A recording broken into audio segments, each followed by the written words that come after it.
पिछले पर्त में Hinata complete depression में चली गई थी। वो प्रॉपर खा नहीं पा रही थी, ना सो पा रही थी, बस किसी तरह एग्जिस्ट कर रही थी। हियाशी का गुस्सा अपने पीक पर था। एक फादर का रेज क्लियरली दिख रहा था और उन्होंने नारुतो को सीधा वार्निंग दे दी। अगर हिनाटा ने डिवोर्स का डिसीजन लिया तो नारुतो को बिना किसी सवाल के पेपर्स साइन करने पड़ेंगे। सुनाडे ने खुद पब्लिक में सब एक्सेप्ट किया और उसके बाद पूरा विलेज 2 हिस्सों में बंट गया। कोई सपोर्ट में था, कोई अगेंस्ट। और नारुतो, उसकी सिचुएशन सबसे ज्यादा खराब हो गई। उसे हर जगह रिजेक्ट किया जा रहा था। शॉप्स उसे सर्विस देने से मना कर रही थी। Complete isolation. इस सब के बीच सिर्फ एक इंसान था जो उसके साथ खड़ी रहा था, शिकामारू। और अब पार्ट 6 में कहानी एक डेंजरस टर्निंग पॉइंट पर आ चुकी है। हिनाटा का फाइनल डिसीजन, क्या वो नारुतो को माफ करेगी या फिर ये रिश्ता यहीं खत्म हो जाएगा एक पेनफुल डिवोर्स के साथ? चलो देखते आगे। पूरा 1 महीना बीत चुका है उस पब्लिक रेवलेशन के बाद, और इस दौरान हिनाटा ने खुद को संभालने के लिए एक इम्पॉर्टेंट स्टेप लिया है। वो अब रेगुलरली थेरेपी अटेंड कर रही है। थेरेपिस्ट हिनाटा से बोलती है, आज हम एक इम्पॉर्टेंट टॉपिक पे बात करेंगे, फॉरगिवनेस। हिनाटा थोड़ी अनकंफर्टेबल हो जाती है और बोलती है, मैं नहीं जानती क्या मैं कभी किसी को माफ कर पाएगी या नहीं। तब थेरेपिस्ट उसे समझाती है कि फॉरगिवनेस का मतलब ये बिल्कुल नहीं होता कि जो हुआ वो सही था या तुम्हें दर्द नहीं हुआ। फॉरगिवनेस का मतलब है कि तुम उस पेन को अपने आगे का फ्यूचर डिफाइन करने से रोकती हो। हिनाटा ये सारी बात ध्यान से सुन रही होती है, हर एक बात को प्रोसेस करते हुए। ये कॉन्सेप्ट उसके लिए बिल्कुल नया है, क्योंकि अब तक वो यही सोचती थी माफ करना मतलब वीकनेस है। हिनाटा बोलती है, नारुतो ने मेरा ट्रस्ट तोड़ दिया है। शादी की पहली रात जब सब कुछ नया और स्पेशल होना चाहिए था, तब नारुतो मेरे साथ नहीं था। वो तो सुनादे सामा के साथ था और मैं अकेली बैठी उनका वेट कर रही थी। हिनाटा के आंखों से आंसू रुक ही नहीं रहे। वो पल अब भी उसके दिल में जिंदा है, जैसे कल की बात हो। थेरेपिस्ट बोलती है, तुम्हारा पेन वैलिड है हिनाटा सान, बिल्कुल वैलिड, लेकिन एक क्वेश्चन, क्या तुम चाहती हो कि ये पेन तुम्हारी बाकी की जिंदगी डिफाइन करे? हिनाटा बोलती है, नहीं नहीं, मैं आगे बढ़ना चाहती हूँ, लेकिन समझ नहीं आ रहा कि कैसे। थेरेपिस्ट बोलती है, पहले तुम डिसाइड करो कि तुम खुद क्या चाहती हो, ना नारुतो के लिए, ना विलेज के लिए, ना ही अपने फादर के लिए, सिर्फ और सिर्फ अपने लिए। ये सवाल के बाद रूम में एक लंबी खामोशी छा जाती है और हिनाटा थिंकिंग डीपली। और यहीं पर आता है एक पावरफुल टर्निंग पॉइंट। पहली बार हिनाटा को ये रियलाइज होता है कि ये डिसीजन किसी और का नहीं, सिर्फ उसका है। हिनाटा बोलती है, मैं समझना चाहती हूँ कि एग्जैक्टली क्या हुआ था। अब तक मैं सिर्फ अपने पर्सपेक्टिव से सब देखा है, लेकिन अगर मुझे सच में डिसीजन लेना है तो मुझे नारुतो की साइड भी सुननी होगी। थेरेपिस्ट एक सपोर्टिव स्माइल के साथ देखती है और पूछती है, क्या तुम इमोशनली रेडी हो? हिनाटा बोलती है, नहीं, मैं रेडी नहीं हूँ, लेकिन अगर मैं ट्राई नहीं करेगी तो कभी रेडी भी नहीं हो पाएगी। हिनाटा की आंखों में पहली बार एक नया डिटर्मिनेशन दिख रहा होता है, स्कैंडल के बाद पहली बार। और यही सबसे बड़ा स्टेप था। हिनाटा अब विक्टिम मेंटालिटी से बाहर निकल रही थी।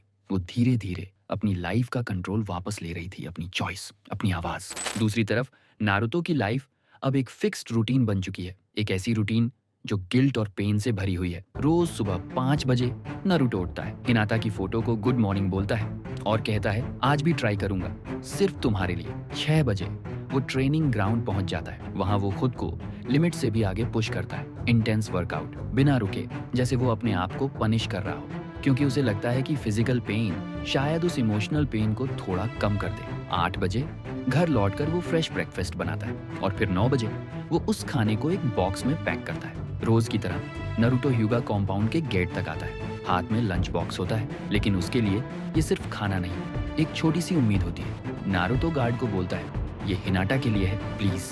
गार्ड बोलता है, हमें ऑर्डर्स हैं, तुमको अंदर नहीं छोड़ना। नारुतो बोलता है, मैं जानता हूँ, मैं अंदर नहीं आना चाहता, बस ये खाना हिनाटा तक पहुंचा देना, प्लीज। गार्ड बिना कुछ बोले थोड़ी हिचकिचाहट के साथ बॉक्स लेता है। और ये सिर्फ आज की बात नहीं है, हर दिन नारुतो यही करता है। गेट तक आता है, खाना छोड़ देता है और वापस चला जाता है। कभी अंदर जाने की कोशिश नहीं करता, क्योंकि अब उसे समझ आ चुका है कि उस जगह पर उसका कोई हक नहीं। 11 बजे के आसपास नारुतो अपने आप को एक और काम में डाल देता है, कम्युनिटी सर्विस। वो अकेला ही विलेज के काम करता रहता है, जैसे रोड्स रिपेयरिंग, कंस्ट्रक्शन में मदद, हर उस जगह जहां जरूरत हो, लेकिन बिना कुछ कहे। लेकिन लोग उससे बात नहीं करते, कोई अप्रिशिएट नहीं करता, बस दूर से देख के जज करते हैं। विलेजर एक बोलता है, देखो अब गिल्ट में काम कर रहा है, लेकिन हिनाटा सामा का क्या? विलेजर 2 बोलता है, रिडेम्पशन इतना सिंपल नहीं होता, सिर्फ एक्शन से सब ठीक नहीं हो सकता। और नारुतो वो सब सुन रहा होता है, हर एक वर्ड्स उस तक पहुंच रहा होता है, लेकिन फिर भी वो कुछ नहीं बोलता। बस चुपचाप अपना काम करता रहता है। दोपहर के 2 बजे ये भी नारुतो की रूटीन का एक हिस्सा बन चुका है। वो दूर से, बहुत दूर से ह्यूगा कंपाउंड को देखता है, न अंदर जाता है न किसी से बात करता है, बस इतना देखना चाहता है कि हिनाता ठीक है या नहीं। तभी पीछे से शिकामारू आता है। उसकी आवाज नारुतो को थोड़ा सा चौंका देती है। शिकामारू सीधा बोलता है, ये सब कब तक चलेगा? नारुतो थोड़ा हिचकिचाता है और कुछ बोलने की कोशिश करता है, लेकिन शिकामारू उसे रोक देता है और बोलता है, मुझे सब समझ आ रहा है, लेकिन ये सॉल्यूशन नहीं है। दूर से देखने से कुछ चेंज नहीं होगा। नारुतो बोलता है, मैं और कुछ कर भी नहीं सकता। हिनाता मुझसे मिलना नहीं चाहती। ह्यूगा कंपाउंड में मेरी एंट्री नॉट अलाउड है। मेरे पास सिर्फ यही एक ऑप्शन बचा है। शिकामारू बोलता है, ट्रबलसम, लेकिन समझ सकता हूँ, टाइम लगेगा नारुतो, बहुत टाइम। नारुतो बोलता है, मैं वेट कर सकता हूँ, जितना भी टाइम लगे। शिकामारू बोलता है, लेकिन तुम रेडी रहो, क्या होगा अगर आंसर नहीं हो? अगर हिनाता डिवोर्स चाहे? ये सुनते ही नारुतो का फेस एक पल के लिए टूट जाता है, लेकिन फिर वो खुद को संभाल लेता है और बोलता है, अगर ऐसा हुआ तो वो एक्सेप्ट करेगा, क्योंकि ये हिनाता का डिसीजन होगा और उसकी खुशी में ही मेरी खुशी होगी। रात का वक्त, होकागे ऑफिस। त्सुनादे अपनी डेस्क पर बैठी काम कर रही है और उसके पास ही एक छोटा सा बेसिनेट जिसमें बेबी है। त्सुनादे की लाइफ, सिंगल मदर और होकागे, दोनों रिस्पॉन्सिबिलिटीज एक साथ। अचानक डैन जोर से रो पड़ता है। त्सुनादे तुरंत काम छोड़कर उसे संभालने की कोशिश करती है। थकी हुई आवाज में उसे चुप कराने की कोशिश करती है। तभी शिजुने रूम में एंटर करती है, हाथ में कुछ अर्जेंट फाइल्स लेकर। वो रूटीन में बोलने ही वाली होती है, लेकिन सीन देखते ही रुक जाती है और बोलती है, क्या आप ठीक हैं? और यहीं त्सुनादे टूट जाती है और बोलती है, नहीं शिजुने, मैं ठीक नहीं हूँ। मैं एक अच्छी होकागे नहीं बन पा रही, एक अच्छी माँ नहीं बन पा रही। डैन को रात भर नींद नहीं आ रही, ऑफिस में काम पेंडिंग है और विलेज में लोग अभी भी जजमेंटल हैं। त्सुनादे अपनी बाहों में रोते हुए डैन को पकड़े बैठी है और उसकी आंखों से भी आंसू रुक नहीं रहे। ये वही त्सुनादे है जो हमेशा स्ट्रांग दिखती थी, जो हर सिचुएशन को हैंडल कर लेती थी, लेकिन आज वो अंदर से टूट रही है। शिजुने टेकिंग बेबी जेंटली और बोलती है, त्सुनादे सामा, आप रेस्ट करो, मैं डैन को संभालती हूँ। त्सुनादे थोड़ा रेजिस्ट करती है, लेकिन शिजुने बोलती है, ये ऑर्डर है, 2 दिन से बिना सोए काम चल रहा है, अब और नहीं, अब सिर्फ रेस्ट। त्सुनादे मान जाती है। जैसे ही वो काउच पर बैठती है, उसका बॉडी गिव अप कर देता है। सेकंड्स के अंदर ही वो सो जाती है। पूरी तरह थक चुकी है। त्सुनादे अब रियलाइज कर रही है कि सिंगल पेरेंटिंग बिल्कुल भी इजी नहीं है। अगली सुबह त्सुनादे के चेहरे पर थकान साफ दिख रही होती है, लेकिन फिर भी वो अपने हाथों से बेबी को फीड कर रही होती है। त्सुनादे बेबी से बात करती है, तुम बिल्कुल मेरे जैसे स्टबर्न हो, रात भर जागना, दिन में सोना, टिपिकल सेंजू बिहेवियर। डैन छोटी छोटी आवाजें निकालता है और उस मोमेंट में त्सुनादे का चेहरा थोड़ा सॉफ्ट हो जाता है। त्सुनादे बेबी से बोलती है, चाहे कितनी भी स्ट्रगल हो, तुमको देखती हूँ तो सब वर्थ लगता है, तुम मेरी सबसे बड़ी रिस्पॉन्सिबिलिटी हो डैन। तभी दरवाजे पर नॉक होता है। साकुरा अंदर आती है, थोड़ी हेजिटेंट, थोड़ी सीरियस। साकुरा बोलती है, मैं माफी मांगने आई हूँ। त्सुनादे हैरान हो जाती है और पूछती है, क्यों? साकुरा बोलती है, मैंने आपके साथ बुरा बिहेव किया, गुस्सा था मुझे आप पर और नारुतो पर, हिनाता के लिए, लेकिन अब जब मैं आपको देख रही हूँ एक सिंगल मदर जो स्ट्रगल कर रही है, मुझे रियलाइज हो रहा है कि आप भी सफर कर रही हैं। ये सुनते ही त्सुनादे की आंखों में आंसू आ जाते हैं और बोलती है, मैंने कभी माफी एक्सपेक्ट नहीं की थी, क्योंकि मुझे पता है मैंने कितनी बड़ी गलती की है।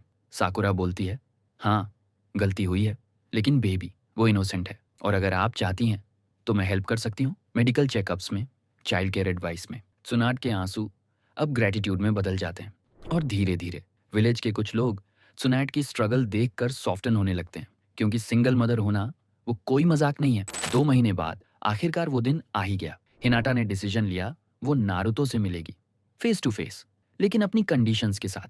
साकुरा और हनाबी वहां मीडिएटर्स के रूप में खाडी अच्छे होते हैं। साकुरा नारुतो को बोलती है, रूल्स समझ लो, तुम हिनाटा को टच नहीं करोगे, क्लोज नहीं आओगे, सिर्फ बात करोगे, और अगर हिनाटा ने बोला स्टॉप तो स्टॉप। हनाबी बोलती है, और अगर नीसान अनकंफर्टेबल फील हुई तो मैं पर्सनली तुम्हें यहाँ से निकाल दूंगी। नारुतो बोलता है, हाँ मैं समझता हूँ, मैं बस बात करना चाहता हूँ, प्लीज। और तभी हिनाटा आती है और यहाँ हिनाटा वो अलग दिख रही है। उसकी आंखों में एक नई कामनेस है, एक कंट्रोल जो पहले नहीं था। थेरेपी का असर साफ दिख रहा है। नारुतो उसे देखते ही उसकी सांस अटक जाती है और धीरे से वो बस एक नाम लेता है, हिनाटा। और हिनाटा बिल्कुल कंट्रोल्ड टोन में जवाब देती है, नारुतो कुन। ये फॉर्मल, डिस्टेंट और कहीं ना कहीं बहुत दर्द भरा लगता है। नारुतो बोलता है, क्या तुम ठीक हो? मैंने सुना था तुम थेरेपी ले रही हो। हिनाटा बोलती है, मैं ठीक हूँ, बेटर देन बिफोर, लेकिन मैं यहाँ सिंपैथी के लिए नहीं आई, मुझे आंसर्स चाहिए, क्लियर आंसर्स। नारुतो बोलता है, मैं सब सच बताऊंगा, पूरा सच, कुछ भी पूछो। दोनों एक बेंच के ऑपोजिट एंड्स पर बैठ जाते हैं। बीच में एक विजिबल गैप है। हिनाटा बोलती है, उस रात वेडिंग के बाद तुम और तो सुनादे सामा के साथ ये सब कैसे हुआ? नारुतो बोलता है, हम BBQ डिनर गए थे। मैं बहुत खुश था शादी के बाद और बहुत नशे में था। और ग्रैंड माँ सुनाए वो भी बहुत नशे में थी और इमोशनल थी। डैन के बारे में बात कर रही थी। हिनाटा तुरंत पूछती है, डैन मतलब वही ना डैन गेटो? नारुतो बोलता है, हाँ, उनका पहला प्यार। और मेरे पास एक लॉकेट था जो ग्रैंड माँ सुनादे ने खुद मुझे दिया था बहुत पहले जब मैं रासेगन सीख रहा था। वो लॉकेट उनके लिए बहुत प्रेशियस है क्योंकि ये लॉकेट डैन पहनता था। और नशे में जब उन्होंने वो लॉकेट देखा उन्हें लगा कि मैं डैन हूँ, जैसे कि डैन वापस आ गया। और मैं भी इतना नशे में था कि मुझे तुम दिखी ग्रैंड माँ सुनादे में। तुम्हारे लाइट कलर हेयर, ब्याकुगान जैसी आइज, सब ब्लरी था पर लग रहा था कि तुम ही मेरे साथ हो। हिनाटा ये सब सुन रही होती है। आंसू आंखों में है लेकिन वो कंट्रोल में है। हिनाटा बोलती है, मतलब दोनों ने एक दूसरे को अपना पार्टनर समझा? नारुतो बोलता है, हाँ, मैं इतना नशे में था कि मुझे बिल्कुल याद नहीं कि क्या हुआ। और मॉर्निंग में जब मैं उठा तब भी समझ नहीं आया। बस इतना पता था कि मैं लेट घर आया। हिनाटा पूछती है, और जब तुम्हें पता चला तब? नारुतो बोलता है, तब मेरी दुनिया टूट गई। और चाहे कोई मुझे माफ करे या ना करे पर मैं खुद को कभी माफ नहीं कर पाऊंगा। एक लंबी खामोशी होती है। हिनाटा बोलती है, मैं तुमसे एक क्वेश्चन पूछना चाहती हूँ, ऑनेस्टली आंसर देना। अगर वो रात नहीं हुई होती, अगर बेबी नहीं हुआ होता तो क्या तुम मुझसे खुश रहते या तुम किसी और के साथ ये करते? ये क्वेश्चन ये सबसे इम्पोर्टेंट था क्योंकि हिनाटा ये जानना चाहती थी कि क्या ये एक मिस्टेक थी या जानबूझकर किया धरा था। नारुतो सीधा उसकी आंखों में देखकर जवाब देता है, हिनाटा, मैं कभी तुम्हें धोखा नहीं देता अगर मैं होश में होता। तुम मेरी जिंदगी हो। मैंने तुमसे प्यार करना सीखा, ट्रस्ट करना सीखा और उस एक रात, उस एक गलती ने सब कुछ बर्बाद कर दिया। लेकिन ये जानबूझकर नहीं किया, ये एक टेरिबल मिस्टेक थी और मुझे इसका अपनी पूरी जिंदगी भर रिग्रेट रहेगा। हिनाटा के आंसू भर आते हैं और बोलती है, लेकिन रिग्रेट से ट्रस्ट वापस नहीं आता। नारुतो कुन, तुम्हें देख के मुझे वो रात याद आती है जब मैं तुम्हारा इंतजार कर रही थी और तुम कहाँ थे? सुनाडे सामा के साथ। नारुतो बोलता है, मैं जानता हूँ, मैंने सब बर्बाद कर दिया। तुम्हारा सपना, तुम्हारी पहली रात, तुम्हारा ट्रस्ट, सब कुछ। हिनाटा बोलती है, तो अब क्या? नारुतो बोलता है, अब जो भी तुम डिसाइड करोगी। अगर डिवोर्स चाहिए तो मैं साइन कर दूंगा, अगर स्पेस चाहिए तो वो भी दूंगा। अगर तुम मुझे एक और चांस देना चाहती हो तो मैं प्रूव करूंगा हर दिन मैं बेटर बन सकता हूँ। हिनाटा धीरे से खड़ी होती है, आसमान की तरफ देखते हुए बोलती है, मैं अब भी डिसाइड नहीं कर सकती, मुझे और टाइम चाहिए। लेकिन कम से कम अब मुझे क्लैरिटी मिल गई है और थैंक यू इस बात के लिए कि तुमने ऑनेस्टली बताया। नारुतो बोलता है, जितना भी टाइम लगे मैं वेट करूंगा। और हिनाटा वहां से चली जाती है। ये क्लोजर नहीं था लेकिन ये एक स्टेप था कम्युनिकेशन का, अंडरस्टैंडिंग का। 3 महीने बीत चुके हैं और अब बेबी पहले से काफी ज्यादा एक्टिव हो गया है। छोटी छोटी मूवमेंट्स, रिएक्शंस, और आज एक स्पेशल मोमेंट आने वाला है, उसकी पहली स्माइल। सुनाडे बेबी से बोलती है, डैन, माँ को स्माइल दे दो प्लीज। और फिर अचानक डैन के चेहरे पर एक छोटी सी लेकिन रियल स्माइल आ जाती है। सुनाडे 1 सेकंड के लिए फ्रीज हो जाती है, जैसे उसे यकीन ही नहीं होता। फिर तुरंत एक्साइटेड होकर शिजुने को बुलाती है, शिजुने देखो देखो, उसने स्माइल किया पहली बार। शिजुने भी इमोशनल हो जाती है। वो मोमेंट इतना प्योर है और सुनाडे उसकी आंखों से आंसू बहने लगते हैं। लेकिन इस बार ये आंसू दर्द के नहीं, खुशी के होते हैं। और बोलती है, मेरा बेटा कितना क्यूट है। सुनाडे उस मोमेंट को कैप्चर करने लगती है, एक के बाद एक फोटोज। लेकिन इस खुशी के बीच उसे एक अजीब सी फीलिंग आती है। दिल के किसी कोने में ये ख्याल उभर कर आता है कि डैन का फादर भी यहाँ होना चाहिए था ये मोमेंट शेयर करने के लिए। सुनाडे थोड़ी हेजिटेंट होकर शिजुने से कहती है कि मैं नारुतो को बताना चाहती हूँ कि डैन ने पहली बार स्माइल किया, लेकिन क्या ये ठीक होगा? शिजुने बोलती है, वो फादर है सुनाडे सामा, चाहे लीगली नहीं पर इमोशनली है, और अगर आप इन्वॉल्व करना चाहती हैं तो ये आपका डिसीजन है। सुनाडे गहरी सोच में डूब जाती है। दूसरी तरफ ह्यूगा कंपाउंड में हिनाटा अपने कमरे में बैठी होती है। साकुरा उससे मिलने आई है। साकुरा बोलती है, हिनाटा, तुमने नारुतो से बात की और अब क्या सोचा है? हिनाटा बोलती है, मैं कंफ्यूज्ड हूँ। मैं समझती हूँ कि वो मिस्टेक थी, इंटेंशनल नहीं, लेकिन जो पेन हुआ वो बिल्कुल रियल है और ट्रस्ट वो टूट चुका है। साकुरा बोलती है, तो अब क्या करेगी? हिनाटा बोलती है, मैं नहीं जानती, बट थेरेपिस्ट बोलती है कि मैं अपनी फीलिंग्स को प्रोसेस करूं बिना रश किए, और मैं वही कर रही हूँ। दरवाजे पर हल्की सी नॉक होती है और एक मैसेंजर अंदर आता है। वो बोलता है, हिनाटा सामा, ये लेटर त्सुनेडे सामा की तरफ से है। हिनाटा लेटर को लेकर ओपन करती है, फिर वो पारायराना शुरू करती है। लेटर में त्सुनेडे ने ये लिखा होता है कि हिनाटा, मैं जानती हूँ मुझे तुमसे बात करने का कोई हक नहीं बनता। मैंने तुम्हें बहुत हर्ट किया है, लेकिन एक बात शेयर करनी थी। डैन ने आज पहली बार स्माइल किया और उस मोमेंट में मुझे रियलाइज हुआ कि एक बेबी को दोनों पेरेंट्स चाहिए। लेकिन मैं ये भी जानती हूँ कि मैंने और नारुतो ने जो किया वो अनफॉरगिवेबल है। इसलिए मैं तुम्हें चॉइस करने देती हूँ। अगर तुम चाहती हो कि मैं डैन को नारुतो से दूर रखूं, मैं रखूंगी। अगर तुम चाहती हो कि नारुतो इन्वॉल्व्ड रहे तो वो भी मैं सपोर्ट करूंगी। ये डिसीजन सिर्फ और सिर्फ तुम्हारा है, क्योंकि सबसे ज्यादा अफेक्ट तुम हुई हो। हिनाटा के चेहरे पर शॉक साफ दिख रहा होता है। लेटर के हर एक वर्ड ने उसे अंदर तक हिला दिया है और ये लेटर ये उसके लिए एक और टेस्ट बन चुका है। क्या वो नारुतो को बेबी से दूर रखेगी रिवेंज में, या फिर वो अपने इमोशंस से ऊपर उठकर एक बड़ा डिसीजन लेगी? हिनाटा बोलती है, बेबी बिल्कुल इनोसेंट है, उसका कोई फॉल्ट नहीं, और अगर मैं उसे उसके फादर से दूर रखती हूँ तो कहीं ना कहीं मेरा फैसला सेल्फिश होगा। साकुरा बोलती है, हिनाटा ये तुम्हारा डिसीजन है, कोई भी डिसीजन लो मैं सपोर्ट करूंगी। लंबी खामोशी के बाद हिनाटा फाइनली बोलती है, मैं सुनादे सामा को रिप्लाई लिखूंगी। दान को उसके फादर से मिलना चाहिए क्योंकि बेबी ने कोई गुनाह नहीं किया और मैं बेबी को अपने पेन का रीजन नहीं बनाना चाहती। हिनाटा रिप्लाई लेटर लिख रही है। ये डिसीजन, ये हिनाटा की ग्रेटनेस थी। पेन में भी वो बेबी के बारे में सोच रही थी। कुछ दिन बाद एक सुपरवाइज्ड मीटिंग अरेंज होती है। नारुतो पहली बार बेबी को अपनी बाहों में पकड़ता है, बहुत केयरफुल, और बोलता है, डैन तुम मेरे बेटे हो और मैं प्रॉमिस करता हूँ मैं तुम्हें प्रोटेक्ट करूंगा ऑलवेज। और दरवाजे पे खड़ी हिनाटा ये सब देख रही होती है, नारुतो को बेबी के साथ, और उस मोमेंट में उसे कुछ रियलाइज हुआ। हिनाटा सोच में बोलती है, नारुतो को एक अच्छा फादर बन सकता है, शायद एक अच्छा पति भी, लेकिन क्या मैं फिर से ट्रस्ट कर सकती हूँ? क्या मैं फिर से खुद को हर्ट होने दे सकती हूँ? सयोनारा।